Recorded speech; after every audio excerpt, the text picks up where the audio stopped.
thing about brain injuries, you become not yourself. You become a stranger in your own body. And here's this resilience that I'd had that I'd always kind of met life with. And then I felt like I'd just regressed into nothing and that somebody was going to have to take care of me. All this weight started to come up. And you go, I should just check out, you know? And I was talking to a friend of mine, and he says, what are you doing, you know? And it was during COVID times, you know? And this was maybe a year or so after my injury. And I said, you know, just went for a drive, I guess, last night with Hank, my dog, and my pistol, looking for courage to shoot myself in the chest.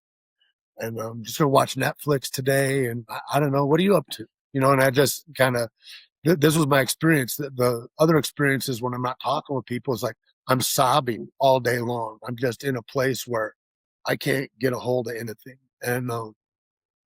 And after I got off the phone with him, another friend, a friend of ours in common, called me, and I thought, oh, that's crazy that I'm getting hit up here too.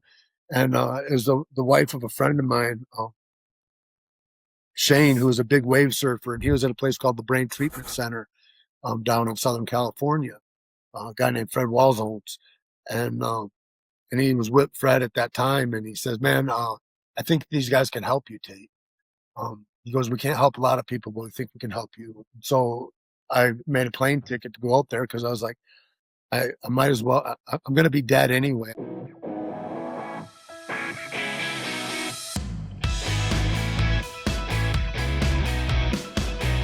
Hey folks, welcome to another episode of Broken Brains with your host, Bruce Parkman, sponsored by the Mac Parkman Foundation, where we look at the issue of repetitive brain trauma, repetitive ed impacts from contact sports, and repetitive blast explosion from our military veterans, and what these repetitive conditions are doing to the brains, mental health, and futures of our children, our athletes, and our veterans. Why is this important? Because this is not trained to our doctors, nurses, and psychiatric population. So it is resulting in the largest preventative cause of mental illness in this country because it's always misdiagnosed, therefore mistreated. So we bring on the best guests we can to talk about this because you become the first point, the front line of defense in educating yourself to protect those that you love. On the show today, another amazing guest. Thank you to Denny Caballero. Shout out to our producer here, Tait Fletcher. Tait Fletcher is an American actor, stunt professional, podcaster, and former mixed martial artist whose journey reflects remarkable resilience and transformation. Best known for his appearance as Paz Vizsla in The Mandalorian and The Book of Boba Fett. Tait has also appeared in John Wick, Breaking Bad, and Westworld. In 2021, during the filming of Free Guy, he sustained a severe traumatic brain injury after being struck by a motorcycle, an event that profoundly reshaped his life and perspective. His recovery has become a testament to perseverance, discipline, and the healing powers of purpose. Beyond his film and stunt work, Tait co-owns Caveman Coffee and the Concrete Cowboy nightclubs, and hosts podcasts dedicated to wellness, sobriety, and personal growth. His story continues to inspire those navigating recovery and reinvention, which is almost everybody that listens to this podcast or comes on it. Tait, welcome to the show, bro. Man, It was such a pleasure to have you here, man. What an intro. Thanks, man. Pleasure to be here for sure. I had no idea how in-depth you were looking into things, but what a bio. Yeah. Man, no, Denny doesn't mess around. When we bring people on, he checks them out pretty deep, man, and love it, man. What an amazing bio. That's probably one of the best bios I've read in a while, man. You got a lot going on here, dude. Yeah, so when stay busy, you know? Yeah, dude. You can't stay idle hands, right? Yeah, it's you know, one thing in life merges into the next, kind of. So you get some acuity at one thing, and then that just flows into the next and into the next, and yeah, man. What an endeavor you're up to here. This is how long you been podcasting? I've been podcasting. We just started season 2.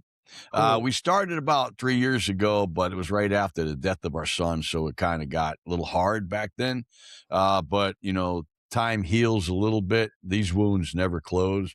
But it was with all the issue is, and a lot of what we're going to cover today, Tait, is that with all the research and the personal growth and journeys that are taking place out there, people still don't understand that mental illness is highly associated with brain trauma. Unless we treat the brain instead of medicate it, we're not going to have healthy people. and we're going to have, people that struggle and people that are continually medicated and end up taking their lives and leaving us, when if we can get to the brain and treat the brain, we can help them stay here, because like you said, and find purpose. So, there's so much that, we're trying to do. And your story here is going to resonate with a lot of people, because they want to know how folks, no matter where they come from, overcome adversity, particularly with the brain, and because it affects our entire body. So yeah, no, that's what we're doing here, and Cool. and trying to get into it. It's so where did you start? Where did you grow up at? I mean, you're a big man, so Yeah, I I'm mean, I'm from, Northern Michigan. I grew up on the shores of Lake Huron, kinda in the rivers and the woods up there, and, stayed in Southern Michigan for a bunch of years, and I moved out to New Mexico in about, 92, something like that, okay, and, been here between here and LA since then. And this topic of brain health and brain injury, um, it was like a lot of things, you you just didn't hear about anything about, like, the way we hear about nutrition now, or about how to, tune the body to different endeavors. Even back in the day at, Jackson's MMA is, where I fought out of, um, you'd talk to guys after that were high level athletes, and they're like, nourish themselves with a multivitamin and Taco Bell or something like that. And so, looking into these things as an older athlete about like what creates longevity, um, I'd started thinking about me and Keith Jardine.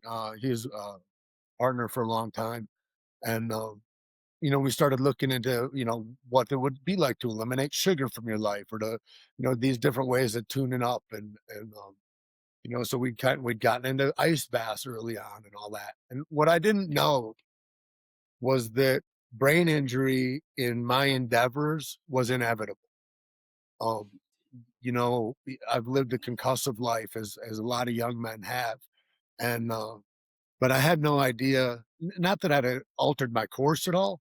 I'm grateful for every knock I've taken, but I I guess I just the thing I'd like to expose to people is that there's a way to mediate that and remediate damage, to maybe extend careers, or to the main thing is extending careers seems nominal in comparative to what we're really talking about, which is that TBI untreated generally ends in suicide.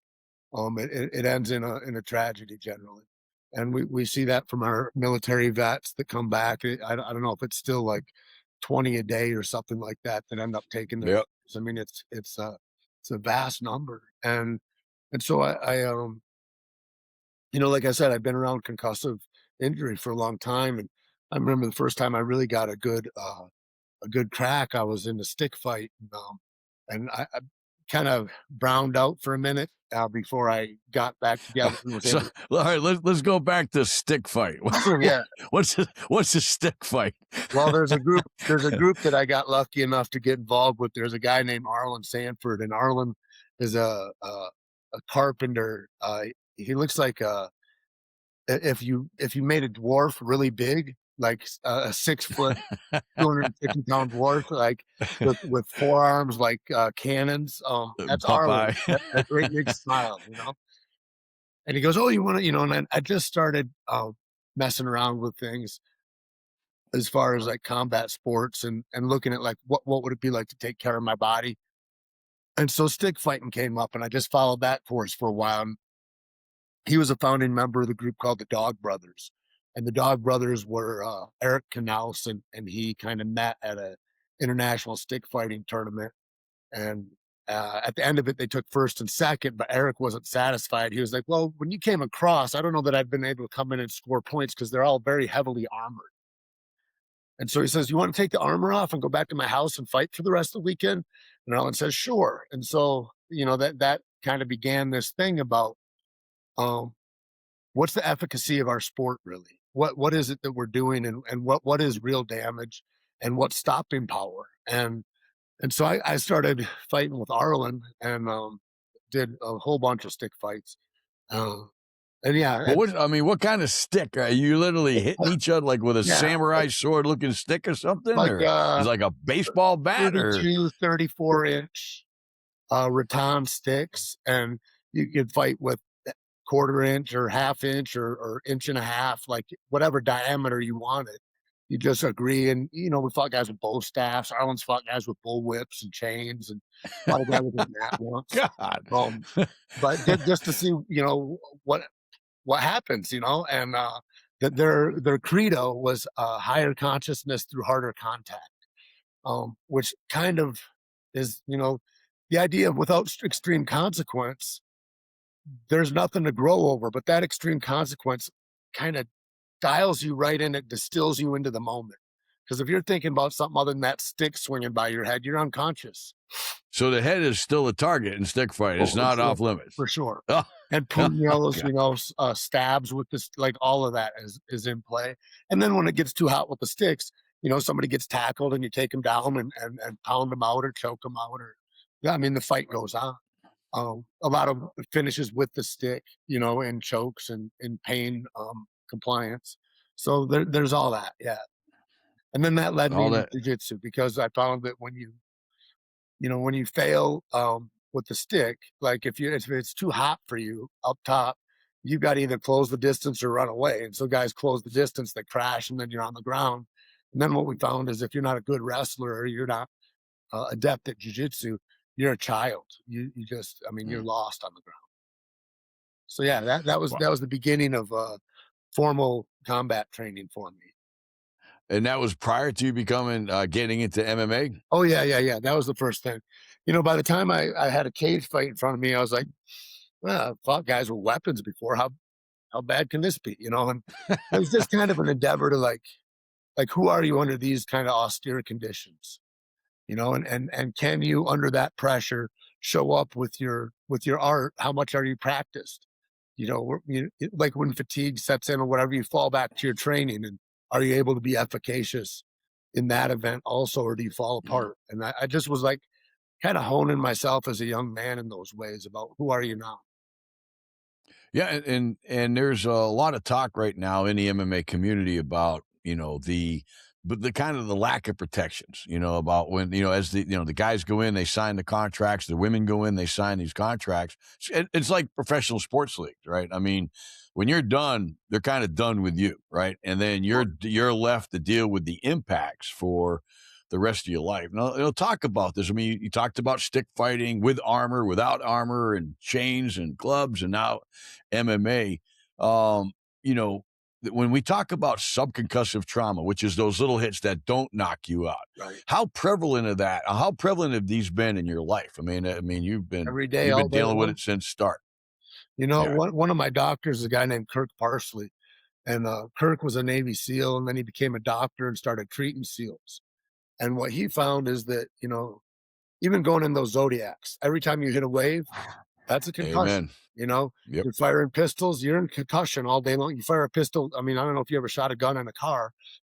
I mean, it's a whole right. And so it's like here we are in these heightened states of concussion all day long. And what he found was that all his SEALs were on Ambien, and all he knew was that they didn't have an Ambien deficiency. And so he started, because all their test scores, all their hormones had crashed out, and he found that they weren't getting restorative sleep, which is kind of the only place the brain heals. And so he started working on a cocktail of herbs and stuff that he now sells as it's called Sleep Remedy, but to help guys get sorted out. And he's endeavored his whole life towards that end of helping veterans. A lot of guys that I've met been so goddamn helpful in that way. You mentioned the UFC, is like uh, there's CPI, Cellular Performance Institute down in Tijuana, and they do high grade stem cells, and they've partnered up with the UFC. And so a couple of my friends down there, Ed Clay and Scotty Nelson, started this hospital a while ago, which was a cancer remediation hospital. But then they went into stem cells, and uh, and they've had real powerful results with that. They're even doing, you know, it's the trouble with the brain is the blood brain barrier. You can't get a lot of nutrients to it. Lion's mane mushroom is one that can help. But really, the stem cells, they get stopped. And so they started doing spinal injections of stem cells that go straight to the brain, and they've had tremendous results with stroke victims and TBI. And so those are, those are some of the things that I did. I guess to fast forward to, okay, so subconcussive. Um, I was sitting ringside with Rogan and Brian Redband, and we saw this guy at a fight night get starched, and he was out for, I don't know, 6 or 8 minutes, which is, it's a horrible thing to see a man down that long. I mean, it's dark and bleeding out his ear and his and the whole thing. And I remember driving away, and Joe says, the crazy part about brain injury is that it doesn't really show up until years later, like a decade or so later. And that stuck with me, and I was in the middle of a fight career at that time. I didn't really think much about it. But what I'd noticed in retrospect of healing is that, I didn't know how long I'd been hurt for. I'd lived that way for a long time with a lot of different concussions. I got knocked out in a couple of fights, and then fights that that you don't get knocked out in. Like you said, there's this subconcussive trauma that happens. And when I got hurt in 2019, I was on a wire, which is like, you're like it's in a jerk vest. It's a real tight kind of girdle with little rings all over it that you can hook a wire to so you can explode backwards or whatever. And you're on a pneumatic spring.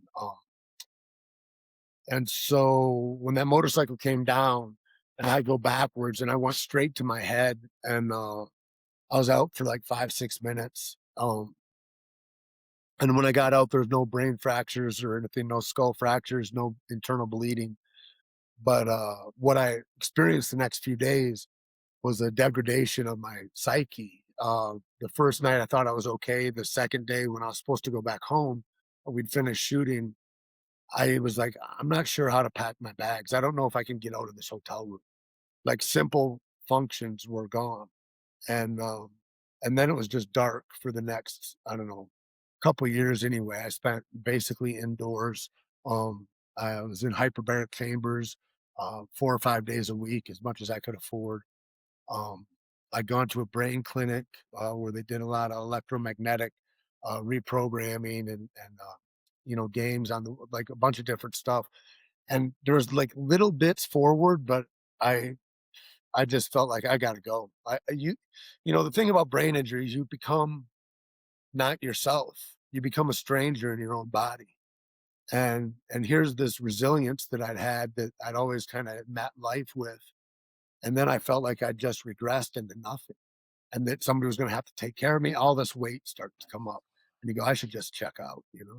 And I was talking to a friend of mine, um, and he says, "What are you doing?" And it was during COVID times, and this was maybe a year or so after my injury. And I said, just went for a drive, I guess, last night with Hank, my dog, and my pistol, looking for courage to shoot myself in the chest. And I'm just gonna watch Netflix today. And I don't know, what are you up to? And I just kind of this was my experience. The other experiences when I'm not talking with people is like I'm sobbing all day long. I'm just in a place where I can't get a hold of anything. And after I got off the phone with him, another friend, a friend of ours in common, called me, and I thought, oh, that's crazy that I'm getting hit up here too.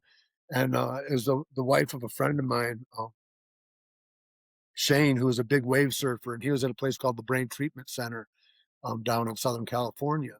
A guy named Fred Walzones, and and he was with Fred at that time, and he says, "Man, I think these guys can help you, Tate."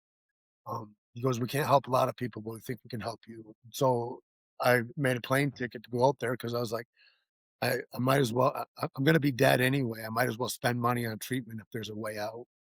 And I remember my mom came over, and she says, "Man, I'm so glad you got hurt."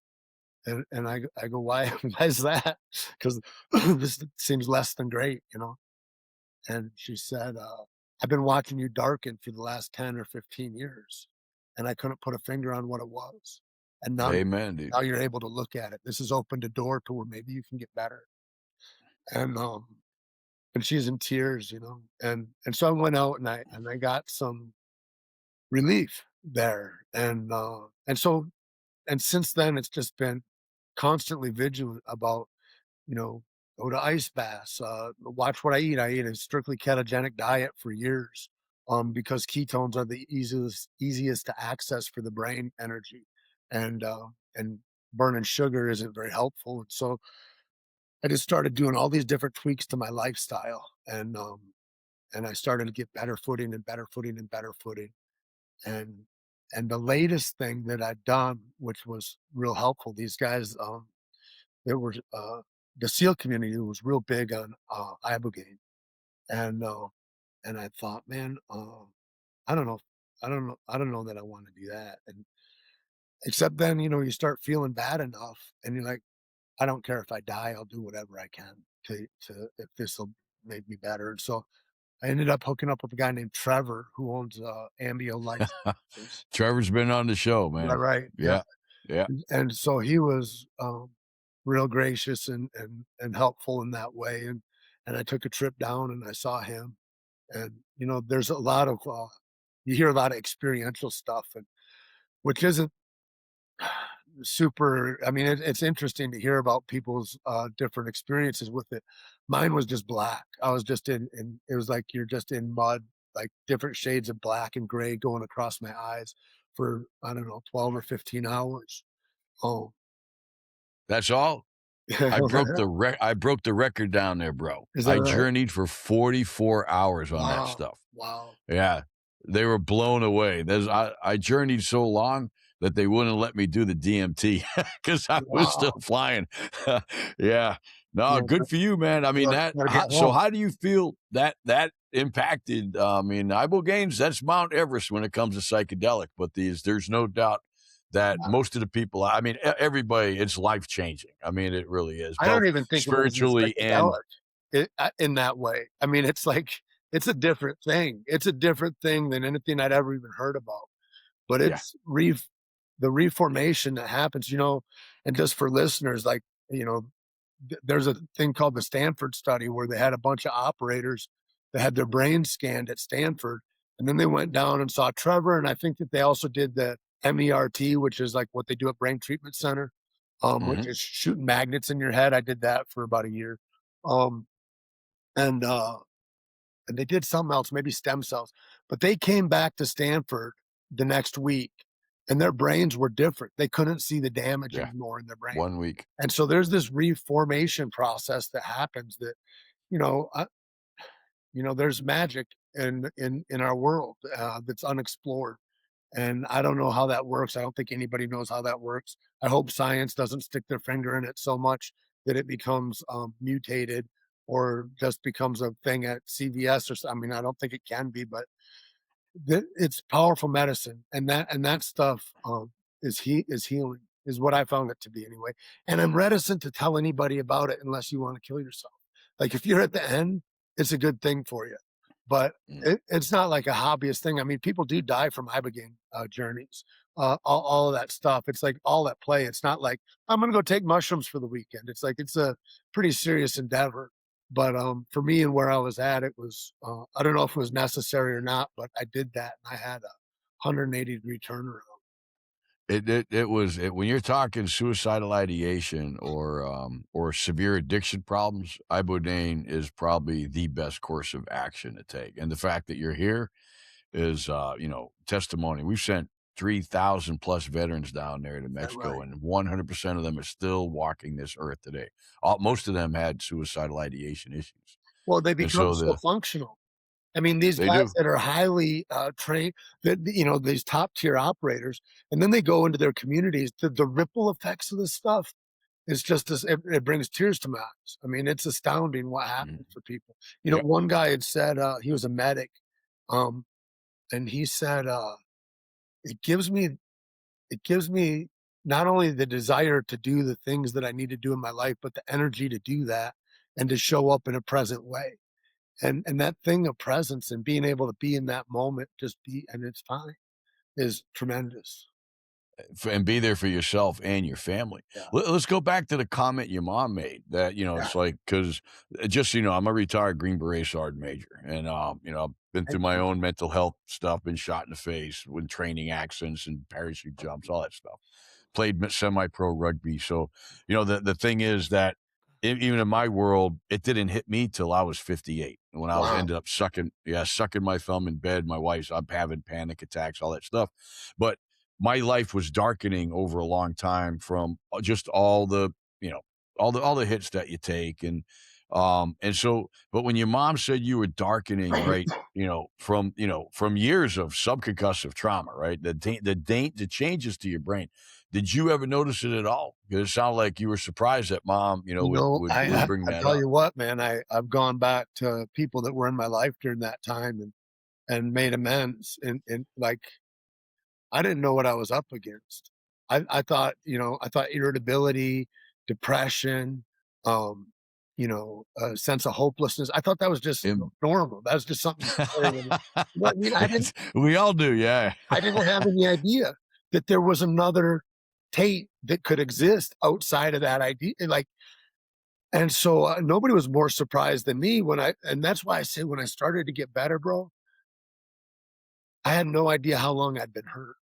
And I Yeah, started to go, well, I'm feeling better. Not only am I feeling better than I felt in 2018, I'm feeling better than I felt in 2000. You know what I yeah. mean? It's like, and there's all that goes on. And, we're a beautiful mechanism, but we're also delicate in these ways. I mean, you talk about the impermeability of the body of like, you see people drop from 2 stories, get hit by a semi and walk away. Like it's crazy resilient and also crazy fragile. And just like that, things change. And I think what happens, I think all those subconcussive things, I think synaptogenically, neurogenically, I think there's fractures that happen in your brain. There's no thinking, bro. There's no thinking. Have you ever had your brain scanned? Have you been through like a DTI, QEEG, functional MRI scan Yeah. before? Yeah. What did they find? Yeah. I mean, you get little black spots and and these fractures that I'm talking might about. might have something to do with them stick fights. Yeah. Right. And then I think like, why you don't notice it while you're in it is like, oh, I just had a headache for a while or whatever. But I think the information finds a workaround. Like maybe the pathway that it's supposed to go on is broken, but it finds a workaround. And then you get another infraction and then it finds another workaround. And that ends up leading to confusion. That ends up leading to this different kind of psyche. And so when I tell people about brain injury, I go, it's like all those years I'm living and I have my perspective, right? I have my view of the world, this filter that I look at, and it's skewed, but I'm unaware of that. And so other people are You going, are. dude, why are you like, why'd you jump all over that dude? Why'd you fly off the handle at your girlfriend? Or I'm like, what, you didn't see what they did? Like, and you get, there's this defensive and there's all this stuff that comes up and this is the shit part for guys that are hurt. It just looks like you got shitty character. And so my Okay. character started to degrade in a way where I'm like, you unbecome yourself. So And let me ask you another yeah, question. I mean, we know that, the prefrontal cortex right here, the yeah, CEO of the brain, right? When that gets damaged, we have damaged adults. Impulsivity, rage, aggression, addiction issues all emanate from this part of the brain and the temporal lobes. So when you're stick fighting and you're MMA fighting and you're stunt jumping and all this stuff, how much, when talking about the head as a target, how much of those hits are taking place in this area right here? When you're getting, I mean, it's it's one of the places I'd rather get hit. I mean, because it's the hardest part of your head, well, I'd but it's rather get, also that part's right behind it. Yeah. yeah, I'd rather get punched in the face than get hit in the temple or behind the ear or something like that. Like and so I'd go forward a lot. I mean, I know guys that would headbutt people's elbows, um, it's just part of it. And we don't know. I mean, it's like blast exposure, right? When you're sitting there and a blast goes through you, you feel it's like, yeah, you start dialing it. That felt great, not knowing that just ripped through your brain, bro, right? And there's only so many times you can get hit in the head or ripped through the brain before it starts to impact you. And that's what we're True. understanding now is those impacts are all the first indication we have is that darkening, that mental illness, the impulsivity, the rage, the jumping out of the car and screaming at people, picking your golf club up and going after folks. That is all part of the impact of our careers on the brain. But guess what? We don't know it. Our doctors don't know it. Our nurses not know it. Nobody will be able to tell you right now. Most of the medical community is completely unaware that, getting hit in the head and continuously leads to that. If you're starting to show signs of mental illness and depression, anxiety, all that stuff is part of that. I didn't even think That there's a anxiety was correlation. real. I What's had that? no, I didn't think anxiety was real until Well, and if you did, you damn sure weren't going to admit it. I was like, I did you're kind of a pussy or so. I thought, and, Panic attacks? and then Not when I'm me, dude. sitting No. there and I'm just sobbing every day, and I'm like, I'm nervous to go to the grocery store. I couldn't go inside the grocery store. I remember when I started to get better, I pulled up to Whole Foods and I did it 3 days in a row. The first 2 days I couldn't get out of the car. The parking lot is hell. And then the third day I go up and I go, okay. And I get a cart and I go like you're up. getting ready for a cage fight. That's when you got to prepare. All these crazy ladies that are all just manic. And I'm like, I got to go. And and so I was like, Yeah. I got more familiar with anxiety than I ever wanted to, for sure. That whole thing about the darkening, that really resonates, man. And you don't know. And then you're a fucking 250-pound guy that, what and however people know you as, you're fucking operating like Your identity, people bro. walk on eggshells around you. Nobody wants to say, hey dude, you're acting funny. And until it becomes a fight. And so then you're arguing with your old lady or with whomever, because it's usually the people that are close to you that will risk that. And I just didn't understand, man. I didn't know what I didn't know. No, and we don't. And that's the problem that we're having right now, Tate, is that your example, your story is lived so many times in this country and we'll start talking about kids now here in a little bit, right? Oh, good. But the thing is that story happens thousands of times a day in this country and everybody lives with it. They suffer in silence because they, either their identity, if you're an operator, you're a first responder, you're a cage fighter, if your identity, your career is all wrapped up in this too, man. You got reputation to protect, Sure. your own sense of self, right? So we don't talk about it. And then the only people that notice it are the ones we love. We chase them off. We ain't got time for them. The rest of the world, we give the middle finger to, and we sit here. And then people get to your point. And I've talked to so many people that have gotten to your point, looking at a gun, driving a car at a bridge. I got a good friend, played in the NFL, bought the fastest car in the country and was ripping at a bridge at 200 miles an hour, ready to just kill himself. And the only thing he saved him was at the last minute he thought of his 2 children he was going to leave behind. This happens all the time, bro. And yet we are just letting it go. We are just allowing people, MMA fighters, NFL players, and this is nothing against professional sports, nothing against the military, the VA. I'm a retired guy, the whole 9 yards. Is as a society, we are groomed to think that we can play these sports and do this with no impact. Right. Yet there is a way, to make them safer. And it's all about delaying participation. And then to your point, you don't have to get hit in the head practicing MMA to get good at getting hit in the head. All right. There's a lot of skills that we can build into. There's a lot of ways we can train without getting blown up all the time. But anyways, when did you start doing all this stuff? How did you get into it? How did you get introduced to it? To the brain health? No, to MMA, to your whole subconcussive man. career. I was in college in this classical literature program. That's what brought me to Santa Fe.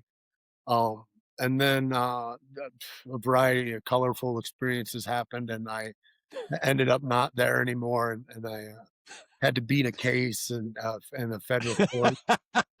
There was a lot of that, and so Yeah. there's a real turning point in my life, and at that turning point, I thought about this quote that I'd read Aristotle talking about what kind of citizen is it if he can't take care of himself and he doesn't have a mastery over his own body. And I started thinking about how to be a capable citizen, and so I started looking into how to develop myself as a person that would be useful if there was chaos. Like, are you somebody that can bring calm in chaos? Are you somebody that can be supportive regardless of what? And so that kind of became the first inkling that goes, you ought to be something in this life more than this. What do they say? Belushi says, "Fat, drunk, and stupid is no way to go through life," and and That was that me in was the kind of army. the tip off for me. And I thought, and then I just got like I'd see other people, like other men, and I was like, who do you look up to? Where are the mentors that are standing up straight and that are building themselves in a way that's formidable for the world? Like, because this is I don't know where anybody else lives, but it's all like Animal Planet. It's rape and murder 100% all day long, no matter where we are. Even right now, it's like you look at how tribal we are. It's like, we're going to take Greenland. We're going to take Palestine. We're going to take, and it's like, it's just a smash and grab. And so I go, you better be awake and aware, because on big levels or little levels, that's how men are at their worst. And you better be prepared for men at their worst. And so that was the first thing that was the train of thought that kind of got me into it. And then I thought, what is it to be intellectual if you're not physically capable? What is it to be physically and intellectually capable if you're emotionally leaky and all that stuff? And that was one of the things about brain injury, is that you get emotionally leaky. You're not in control of rage or depression or these different things that would assail me. And then, to your point about hospitals and shit and doctors not knowing much, my best help came from SEAL team guys. Mhm. And because the doctor, when I went there, the doctor from Disney, they were like, yeah, are you taking fish oil? I go, yeah, I'm taking fish oil every day. They go, cool, take fish oil, and you can take ibuprofen. And, if you're not better in 6 or 8 months, come on back and we'll give you Alzheimer's medicine. And I go, you're telling me to kill myself? Like, I said, what about stem cells? What about hyperbarics? And she goes, that's not what we do. This is just what we do. This is Western medicine. And so really, without the help of networks, that Right. God had some, I'd have been lost for sure. But you started this career pretty late in life. You were already an adult when, you started fighting and all that. Did you do anything like that in high school? You play football or anything like No, that? man. I was a degenerate, criminal, alcoholic, drug user for, since I'm 12 years old or something like that. And then the first time I really got into that, I was maybe 27 years old. Yeah. By the time I started doing stick fights, maybe 25. And then the first professional fight I had, I think I was 32 or 33 years old. Um, and so, but that was because I was in that era. So you were And late. in Yeah. in that Yeah. era, we were like, I don't know, the third generation, maybe.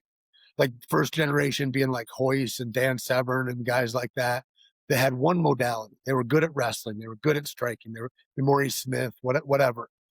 But then if you could take Maurice Smith down, he's cooked. Like, and so then guys started to cross train. And that's kind of the second generation of MMA fighters. And so guys that had one modality, but then they started to get better in other places. Like Chuck Liddell was a great wrestler, but then he adopted striking and he wrestled so that he didn't get taken down. And so then we started to move into those things. And now guys are, full rounded. You get guys that are just good everywhere and that are hyper athletes. And also, you get guys that then would go into other sports like football or basketball or whatever, but now can make a living, because back in the day, there just wasn't money in MMA the way there is Right. today. And so all of that, we've watched the evolution of a startup sport, like a startup company. The UFC has been a startup company that has made this sport into a different thing than it ever was before. But let's talk a little bit about, what you know about brains and a child's developing brain. I mean, right now, what pisses me off is we got these MMA clubs for kids. We got slap clubs for kids. What? Oh yeah, What's a dude. We slap got club? a slap fight where they sit there and slap each other upside the head like the dudes. All You've got right. a And we front, got yeah. you talk about an animal planet, right? We got parents out there, and the parents are worse than the kids.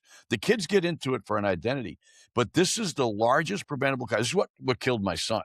Is he started wrestling at 6, wrestling, then football, and then snowboarding. We started at not Angel Fire, Sandia Peaks in the mountains of Albuquerque. And what we know is now all that subcussive hits while the brain is developing what's caused the suicidal and depression and schizophrenia that took his life. So you can imagine, I started rugby at 29. They came and grabbed me out of the gym. I was the biggest dude in the gym. They said, stick your head between those two guys. And I played until I was 59 years old. And I played semi-pro the whole 9 yards. But I started like you late in life. When we start these children, when their brains are not even developed till 25, and we've got them playing, football year round, we got all this. We're having huge problems with this right now. Where do you think your life would have been if you would have been playing this stuff when you were a young child? I mean, like for 15 years before you even started at where you were right now. Well, I've been playing hockey since I was 3, and Oh, there you go. and the ice is That's a contact the sport. ice is unforgiving. Yeah. I've had the pleasure of being zip tied and treated well with mag lights by police officers. Like I've had a concussive life before I ever got in. So, and I'm sure that didn't help either. when I say I've had a colorful history, it's been colorful. But these, what I saw, Bruce, and it would burn my ass, dude, when these guys that were fucking hobbyists at best in mixed martial arts that would come in, and then they wouldn't do anything, but then they would have kids and they go, I need to get my kid in there, and they'd make their kids spar hard. And I was like, what are you doing, man? That's a child. And I'm like, have them hit mitts, have them get timing together, but there's no need that he ever gets punched in the face. I mean, except if he's at the schoolyard or something like that. I mean, I think everybody should get. You can't control that, right? Yeah. But to put myself in this place is like, dude, after I started getting better and I started looking at these little football kids, and you watch them and they bump into each other and then they walk around dizzy, and everybody, all their parents, everybody laughs, and I go, they have no idea what they're looking at. And when you're looking at it through this lens, man, it's a heartbreak, Bruce. It's a heartbreak. It is. You can't unsee it. Yeah. And I don't know, we're addicted to it. You couldn't tell all these coach surfing assholes that their kids shouldn't play football or whatever. But it's, here's the thing too. What happened with brain injury is it went through the roof the better the equipment got. When you're playing rugby, when they're playing with leather helmets, things like that, people aren't so emboldened to smash into each other. But right now you have so much. And I'll talk about equipment for a second, is that what's worse, to get hit with an MMA glove or to get hit with a boxing glove? I'd say it like this. If I get a baseball and I throw it against your head, dunk, right? And you can imagine what that feels like. Now somebody gets a basketball and go, gunk, right? That's a boxing glove, right? And so I'm creating hyper velocity in your brain with that. And the other thing is like, I don't miss as much because boxing gloves are fat. And so I can have what would be a miss with the MMA glove is now catching me full. I would never train with headgear because headgear makes my head bigger. And so that will still spin my head. I mean, you look at Angus Young from AC/DC, who died, they say, of Parkinson's and Alzheimer's, right? But he died from head injuries. He's in the middle of a blaring speaker for his whole goddamn life, and he is headbanging. And I'll tell you, even just headbanging, if you're a damaged brain, that's concussive. And that all adds to the end. I mean, we see these guys, we call it Parkinson's, whether it's Muhammad Ali, whomever. And that's just not what it is. This is TBI. This is end stage traumatic brain injury. Absolutely. And that's why I tell folks, like my son's up at the Boston University CTE rank with the NFL players.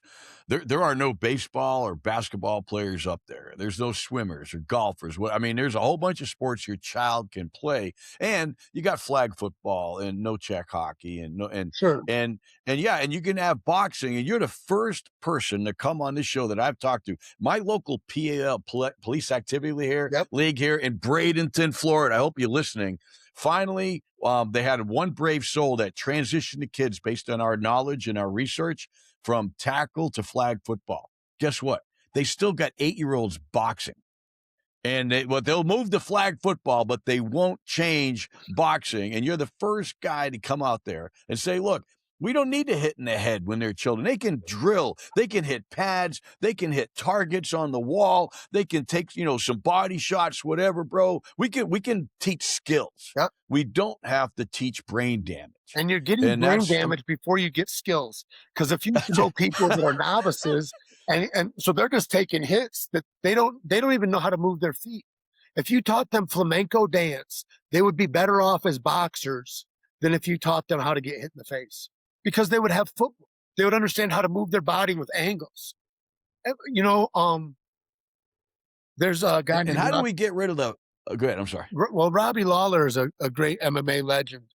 And he was the first guy that I ever heard talk about it. They go, how much do you spar? He goes, I never spar. He goes, you never spar? Really? And he goes, yeah. He goes, I already know I'm tough. What does sparring do except give me extra damage?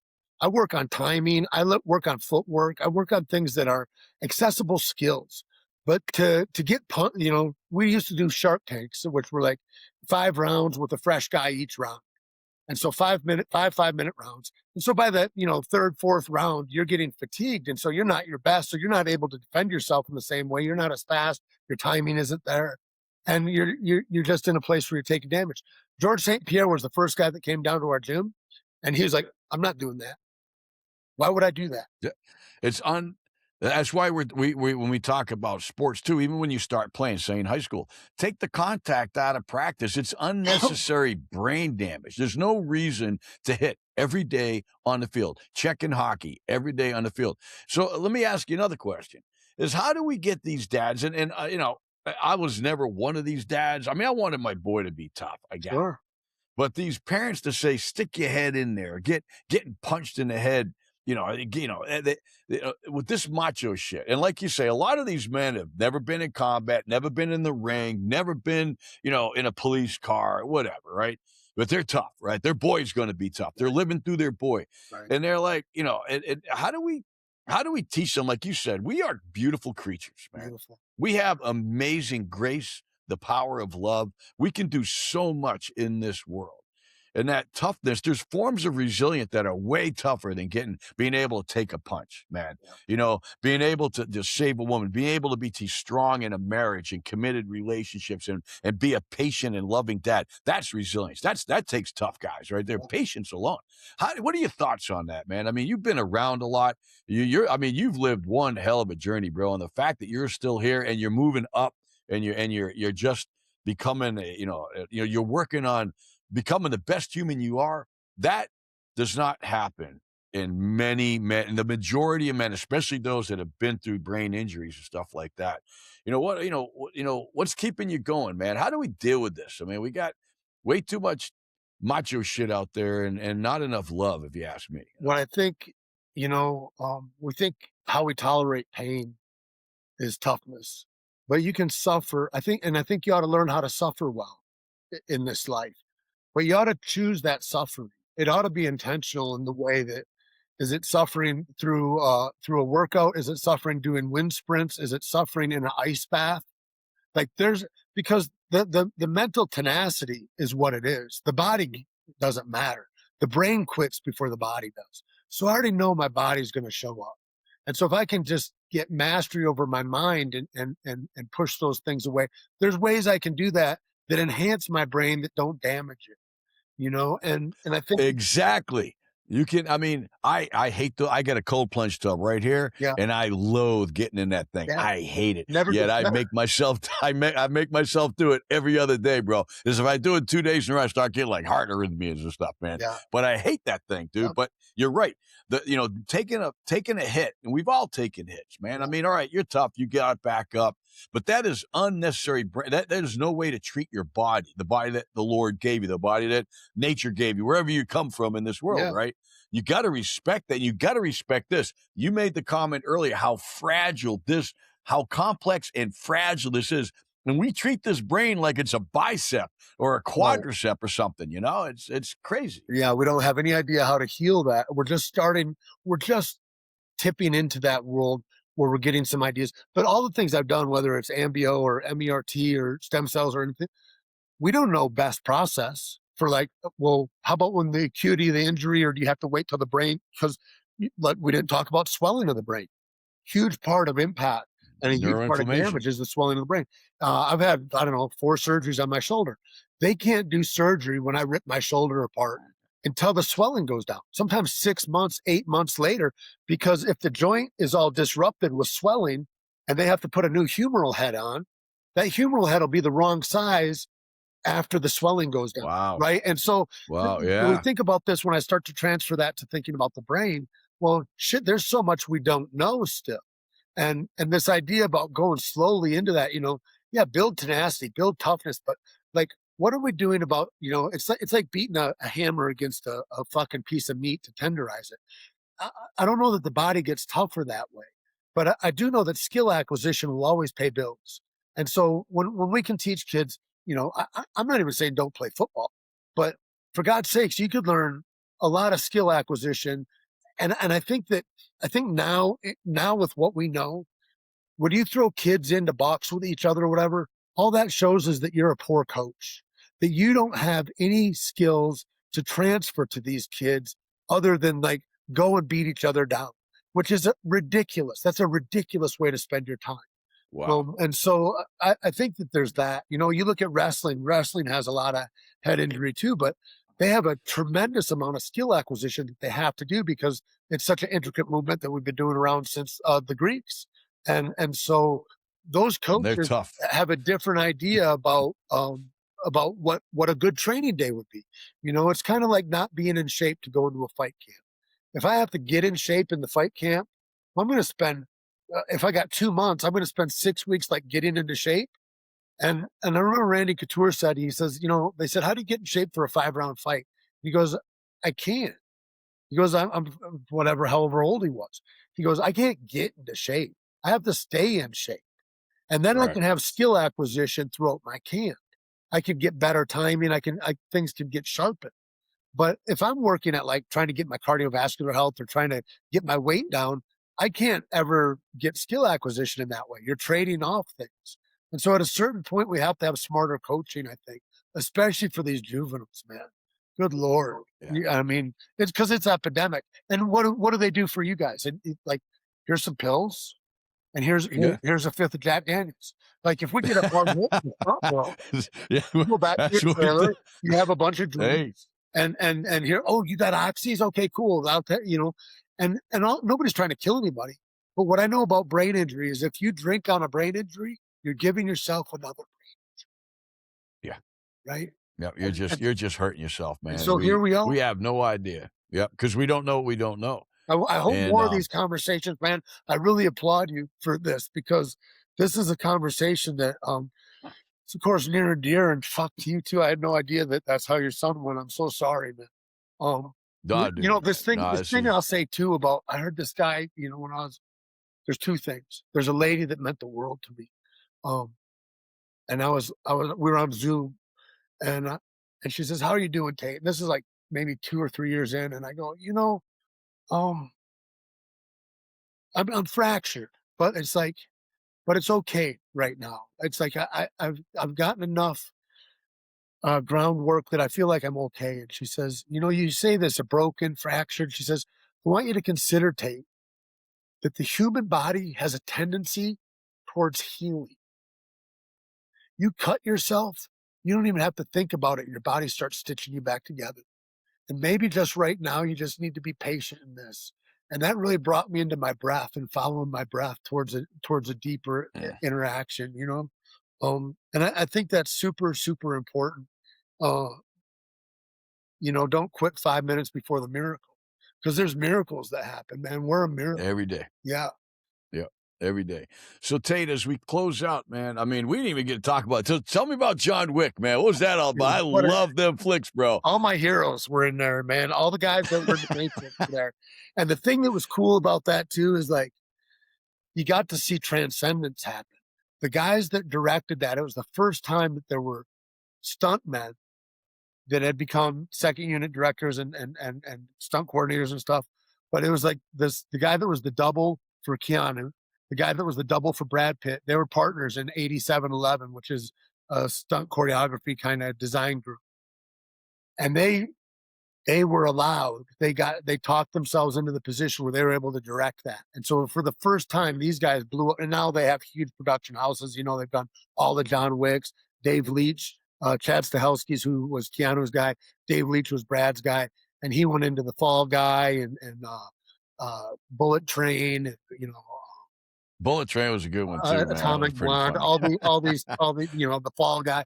Anyway, Roadhouse, and so they've really taken off. But then all the guys that were there together, there were like 8 guys that were on the Matrix together, and so you get to see all these guys that I'd known. No kidding, from the original Matrix Yeah, series. it was really cool. It was Wow. really cool.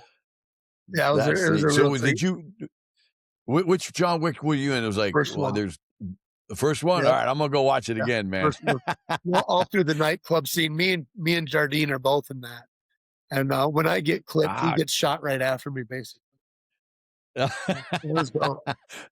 Dude, what an amazing conversation. So look, as we close out, tell our audience, how do they find you? What's next for Tait? What else what do you got going on right now? What you moving? How do they find you? Social media, whole 9 yards. Brag about yourself even more, man. Keep going. I mean, you've done an amazing thing, man. Let people know about you, bro. Well, my name's Tait Fletcher, and if I can ever be of service, I sure that's where I put my life to be. All this other shit, movies, and it's like wallpaper. Sitting across from a table and showing another guy that there's another way is maybe the most important thing. And that was the one thing that I wanted to say too. This guy told me when I was, really dark, and he says, he says, you think suicide is going to stop the pain? That there's going to be something that's it's a balm or a salve in that. And he says, I'm here to tell you, Tait, it doesn't stop the pain. All it does is distributes that pain to all the people that love you. And Wow. sometimes that's all that would keep me hanging on. Is Oh, I'm boy, not you trying to hit me with harm other that one, people, bro. you know? Yeah, you hit me with that one, man. Oh, Damn. and so, but, Yeah. you can find me at Tait Fletcher anywhere. Caveman Coffee is a coffee company me and Keith started a while ago. We just had a movie that Keith wrote, like when all this started happening, um, my injury and all that shit. Keith started writing, and Keith started writing like he was fighting, and he writes every day. And so he's written like 5 screenplays. We put one together. It's called Kill Me Again. It's out on Tubi and Amazon and all that stuff. Really? And so Kill Me Again's a movie that we produced, that he wrote and directed. And that's something we're real proud of. And we're looking to do our next one in this fall, maybe, or maybe late summer. We're just getting all the things together for that. So we're looking to grow in that way. And he was just in South by Southwest on the red carpet for Over My Dead Body, it's called, which is going to be fantastic. Juliette Lewis is in it. Bunch of people. Well, just like 4 people and Keith. And so that's out. He Bled Neon's another show that I was just in that just got released at South by Southwest. What else is going on? I don't know. There's Dude. doing little projects with friends. Friends of mine are now elevating into places where we're creating our own stuff, and being able to do that kind of thing is maybe one of the best things. And then I'm at Concussions around. And so if you want to, Oh, are you? yeah, I get to like that, and that was a crazy thing too. Is like, I'd gotten hurt, and I was like, I'm like, how am I going to make a living? When you talk about who are you now? Who are you now that you're not an operator? Who are you now that you're not a cop anymore? Who are you now that you're not a football player anymore? And when the fucking lights go down, bro, I didn't know how dark it got. It gets cold in the shade, right? And so you're used to being this thing that you're not anymore. And now what am I now? And I think it's one of the most interesting, provoking, and useful questions that a man can ask themselves, because Amen. you're not the thing that you were. And so who am I right now? What do you do? And it gets to a different part of self, and it gets to a different part of loving yourself in a way that I never thought of that before. That always would hit me a certain way. I was like, I'm busy doing stuff. I don't have time to be loving myself. I don't know what you're talking about. But this kind of thing about how can I be the most useful? How can I be the greatest expression of what Tait is? Well, if I don't give a shit about Tait, what is that? And so this idea about, how to care for myself in a different way has become huge. Um, but Good. that's not Good for you. anyway. Well, I'll tell you what, Tate, you have said some things on this show about coaching and taking care of these children that need to be said. And I'd like to invite you to we have a summit on repetitive brain trauma. Love to have you on the panel. It's here in Tampa in September. I'll reach out Please, after we get please. done. But what an amazing, amazing interview. Really appreciate the time. I love the fact where you're going, man, where you've been to crawl up and keep crawling and keep fighting and keep trying to improve. It's a testament, man. It's a testament. So, It's important, may the man. Lord bless you on your German. The fact that you're helping other people, just this conversation has been amazing, and I cannot thank you enough for coming on the show, sir. Thank you, man. God bless you always, and thanks for what you do, man. It really, I feel like any of us that have been through the dark, man, your job is to be a lighthouse, and to I be a love it, signal man. for Love others it. that there's a safe harbor. Beacon. You know, Love it, man. yeah. Yeah. All right, Well, we're gonna have a Blake's Burger together one of these days, I bro, love with that. green chili, man. Love We'll that. count on it, man. Yes, sir. All right, brother. You Uh, take care of yourself. God Thank you so bless. much for coming on the show. Yes, sir. Folks, another amazing episode of Broken Brains. Wow, that was a doozy there, man.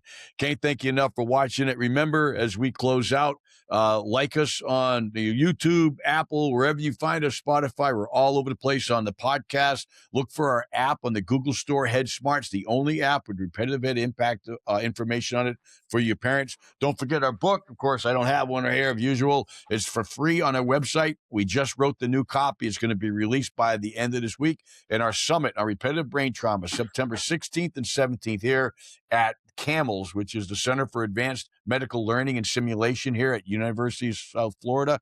Is going to be held there. And we're going to have a golf tournament. The next day, we're going to shoot golf balls out of M14s, push Humvees around the golf course, and all kind of litter carries, all kinds of fun things. Because in the end, it's all about finding folks that are out there. So now, as you go forth in your life, you can't unsee this. You know people that are struggling, have them reach out. There's not only hope, like Tate just so thoroughly and profoundly represented on this show. We can heal folks now. We have the knowledge, but you just got to let us know you're suffering. So take care of the ones you love. Remember, your children only have one melon. Take care of it. We'll see you next time on Broken Brains. Thank you so much.